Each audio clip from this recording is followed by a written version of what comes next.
My team and I were in southern Israel today near the border with Gaza when suddenly we spotted more than 24 men, some of them kneeling, some of them sitting on the ground with Israeli soldiers standing around them. We now know that these men were Palestinians detained by the Israeli military in Gaza and brought to Israel for further questioning. Now, if you look at the video here that we have, these men were blindfolded, they were barefoot, and keep in mind that it was about 50 degrees Fahrenheit during this day, and all they're wearing are these disposable white coveralls. Their hands are tied behind their backs, and you can see that many of these men are clearly physically exhausted. Their heads kind of nodding down, bobbing, swaying. One man was lying on the ground before an Israeli soldier comes to rouse him, propping him back up so that he can be sitting on the ground. Now, the Israeli military told us this in a statement saying, quote, the individuals shown on camera are suspected of terrorist activity and were arrested in Gaza and transferred to Israel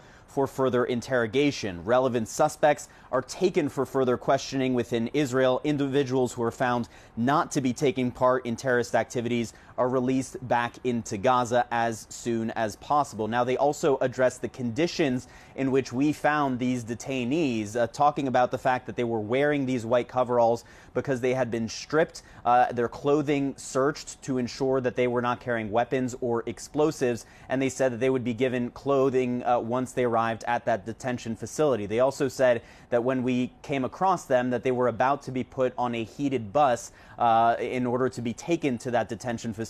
We weren't able to see exactly how long these men were actually on the ground there for, and that's because an Israeli soldier came to us and demanded that we leave the premises once he saw us filming. Now, as it relates to the Israeli military's claims here that these are terror suspects, it's important to note that we have, while this is the first time that we have been able to unilaterally directly document these detentions, there have been a lot of videos of Palestinian men and boys in Gaza detained by the Israeli military, and in many cases they have proven to be civilians. They have been identified by their friends or relatives in videos as civilians. We also interviewed 10 Palestinian men and boys back in December who said that they were arrested and detained by the Israeli military for 5 days without charge before being ultimately released. When they were released, those men and boys had swollen wrists, bruises on their wrists in some cases, from the fact that their hands were tied behind their backs for the duration